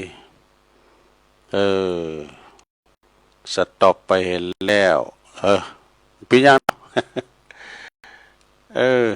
ตุลุงทาเปิ้นเราสู่จูกันฟังก็เป็นความคิดที่ดีเหมือนกันเด้อศรัทธาเนาะเปิ้นได้เราสู่จูกันฟังอันนี้เอาเนียมกรรมเนาะศรัทธามันมีเต็มบทนั่นนี่ก็จัดเน็ตเหมือนกันเด้อศรัทธา หือศรัทธาได้ฟังกันนี่ก็หือศรัทธาได้ฟังกันอันนี้เป็นของนี่เด้อของแม่ครูนะแม่ครูเกษินีกันเนาะอันนี้เพิ่นบอกว่าปอแม่นะเพิ่นว่าแม่บอกว่าไม่โกรธแต่หัวใจแตกสลายนะมีอยู่หันเย็นวันหนึ่งเด้อศรัทธาญาติโยมเพิ่นเล่าให้ฟังเย็นวันหนึ่งแม่วัยเก่า69 ปีนั่งอยู่ปลายโต๊ะกินข้าวลูกสาวกับเข้าบ้านจ้าเนี่ยแต่อารมณ์บดีแม่ก็ถามความเป็นห่วงโอ้ยนานมาเนี่ยมาค้ำเลยล่ะทำไมถึงแปลว่าทำไมกับทำไมถึงกับดึกจังลูกนะกินอะไรมาของเราก้ายนะถามเปิดถามนะคำถามธรรมดาแต่ว่ามันกระทบอารมณ์ที่สะสมทั้งวันวะนะลูกสาวก็ตอบเสียงแข็งว่าแม่บ่ต้องมาถามทุกเรื่องนั้นได้ไหมอีดูหนูมาใจเด็กแล้วนะนี่แม่ก็เงยไปว่าเธอก็พอนะลูกชักครู่ก่อนที่จะอุบเบาว่าแม่ก็ได้แม่ไม่ได้โกรธลูกหรอกนะอีดูแล้วแม่ก็กลุ่มหน้าลุงบ่ได้อู่ยังอีกต่อไปเลยคืนนั้นแม่ก็เงยผิดปกติบ่ได้บ่นบ่ได้อู่ยังสักอย่างบ่ได้จมบ่ได้แซมลูกแล้วก็คิดว่าลูกสาวก็คิดว่าแม่คงงอนค่ะจึงบ่ได้เข้าไปคุยต่อเนี่ยประมาณตี 1แม่ก็รู้สึกแน่นหน้าอกว่ะแน่นหน้าอกกับโตหายใจก็บ่อิ่มหายใจก็บ่ออกก็มีอาการอ่อนแรงนะแต่เธอก็บ่ได้เล็กได้ห้องแม่ห้องไผว่ะนะเธอก็นอนนิ่งอยู่บนเตียงนะลูกก็นอนอยู่บนเตียงนิ่มอยู่ว่ะหัวใจแม่ก็หยุดเต้นไปหั่นหัวใจแม่ก็หยุดเต้นพอรุ่งเช้าขึ้นมาลูกสาวเดินไปเรียกแม่ตื่นละแม่ตื่นแล้วกันน่ะบ่มีเสียงตอบเมื่อเปิดประตูเข้าไปนะแม่ก็ยังนอนอยู่ในท่าเดิมนี่เหมือนกับคนที่หลับอยู่เหมือนคนที่หลับอยู่แต่ก็บ่มีลมหายใจชีพจรบ่ติ่นให้แล้วแม่หยุดหายใจไปให้แล้วเมื่อแม่หยุดหายใจไปแล้วความต่างกันความจริงทางแพทย์ทางการแพทย์ผลการชันสูตรพบว่าแม่เสียชีวิตจากภาวะอย่างนี้มันพวกฝรั่งนี่เลยรู้หูมได้สะกดจากหรือว่าเรียกว่าหัวใจสลายเนี่ยมันแปลเป็นไทยว่าหัวใจสลายไอ้นะภาวะนี้เกิดจากความเครียดทางอารมณ์รุนแรงฮั่นความเสียใจความโกรธด้านทางจิตใจทำให้ร่างกายหลั่งฮอร์โมนความเครียดมาจำนวนมากด้วยว่าส่งผลให้กล้ามเนื้อหัวใจอ่อนแรงเนี่ยเฉียบพลันเนี่ยหัวใจสูบฉีดเลือดผิดปกติอาจเกิดหัวใจเต้นผิดจังหวะนี่แล้วก็ในบางรายหัวใจอาจจะหยุดเต้นได้ได้บ่อยในผู้หญิงสูงวัยสูงอายุกำอูของลูกหลานเนี่ยมีผลเด้อทำเหือนพ่อแม่เนี่ยเสียใจนะผิดหวังแต่ลูกสาวก็นั่งนิ่งอยู่ถือลูบแม่หูบแม่นะมาไว้กับมือก่อนที่จะอุบเบาว่าแม่บอกว่าไม่โกรธน้ำตาไหลลงมาแต่หนูไม่รู้ว่าแม่เสียใจขนาดนั้นว่าบางครั้งคำว่าไม่โกรธบ่ได้แปลว่าบ่ฮู้สึกนะเปิ้นบอบใจห้อมได้ความจริงลึกซึ้งตาในเนี่ยพุทโธเปิ้นใจจะสลายนะแต่ว่ามันคือการเจ็บมีความรู้สึกเจ็บไว้ในหัวใจลากเอาไว้ว่าบทเรียนจากศพเนี่ยแน่บทเรียนจากศพ อันนี้แม่เป็นตายเนาะความเครียดทางอารมณ์สามารถทำให้เกิดความช็อกนะเนาะผู้สูงวัยโดยเฉพาะไม่ยิงที่มีความเสี่ยงสูงไม่ยิงหนักเด้อคนตีเงดูเงียบนะบ่ได้แปลว่าบ่โกรธเนอะเนี่ยอันนี้แม่ไม่โกรธลูกนะอาจจะเป็นคำตีเต็มไปด้วยความเจ็บปวดที่สุดเนี่ยหมอหมูพูดจริงหมอหมูพูดจริงอันนี้คุณหมูนะบางคนบะอูจากไปเพราะโกรธเนี่ยแต่จากไปเพราะยังหักแล้วก็เสียใจอยู่เต็มทีที่หักลูกลงไปแล้วลูกทำกับแม่สลายใจเองจบเลยสนะเนี่ยเนาะสถาญาโยมถนอมน้ำใจพ่อแม่เด้อถนอมน้ำใจพ่อแม่เวลาเปิ้นคุณเฒ่านี่มันน้อยใจนะคุณเฒ่านี่ชาวเต้เปิ้นใครให้ลูกหลานเอาอกเอาใจพองนะเอาอกเอาใจหอมเฒ่าไปว่าพอเฮาเฒ่ามากันดอกเฮาต้องฮู้ซึ้อกันเอาละเนาะศรัทธาญาติโยม สิ่งละอันพละน้อยนะเอามานำอู่นำจ๋าให้กับศรัทธาญาติโยมก็ตั้งแห่งพองตั้งโสดพองนะเอามาเล่าสู่จู้กันฟังในทุกวันจันทร์ก็มาฟังรายการตุลงไปว่าบริหารเวลามาก็จะครบเวลาเนาะก็จะได้นำรายการจากลาศรัทธาไปก่อนเด้อปากันนำกรรมก็วันจันทร์หน้าเหมือนกันเนาะวันจันทร์หน้าพวกก็มาปากันแถมศรัทธาได้ฟังกันแล้วก็เดี๋ยวก็จะได้มอบงานจัดสัญญาณปฏิน้องเจรูปอื่นต้นอื่นก็จะมาเข้ารายการกันต่อไปต้นหนึ่งจบต้นหนึ่งคืนนะลงนะฟังไปเถอะนะเท่ามีการนะฟังไปเป็นคติเตือนอกเตือนใจกันไปเนาะถ้าอุพิษผาดประกันได้ก็สุมาอภัยเนอกับปอหน่อยปอนนานปอจานวัดเนี่ยถ้าวันใดที่มันดีก็ลูกหลานนะไปใจเนอไปอู่เสียแทงคุณเฒ่าคุณแก่เป็นพ่อเป็นแม่เด้อถ้าน้อมน้ำใจพ่อแม่ด้วยโจดีไม่ใจเมื่อการจุโคนจุตานเนอจัตตาโลธรรมะวิอายุวันโนสุขังปะลา